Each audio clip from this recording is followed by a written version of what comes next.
दिल्लीर पर्यावरण इलाकार थिबा श्री जगन्नाथ मंदिर रे चलित वर्षर रथयात्रा 500 ऊर्ध्व स्थानीय प्रवासी ओडिया अण ओडिया समागम रे बेस आनंद उल्लास मध्य अनुष्ठित हो जाइछि।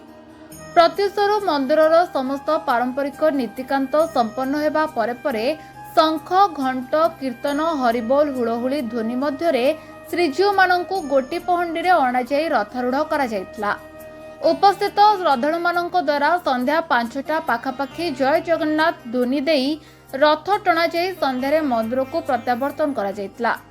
समस्त श्रद्धालु मानक पई आयोजकों तरफरु प्रसाद सेवन व्यवस्था होइतिबा बेले संध्यारे भजन संध्यार आयोजन होइतिला। एही पवित्र बाहुड़ा यात्रा उत्सव को डॉक्टर प्रकाश षडंगी, देवदत्त बेहरा, विघ्नराज दास, प्रताप नना, पूर्ण ननांक सह मंदिर परिचालना कमिटीर अन्यान्य प्रमुख कर्मकर्ता परिचालना करिथिबा जणा पड़िछि। दिल्लीରୁ ଆମ ପ୍ରତିନିଧି ଲକ୍ଷ୍ମୀ ନାରାयଣ ବେବର୍ତ୍ତାଙ୍କ रिपोर्ट, ओम टीवी ओडिशा।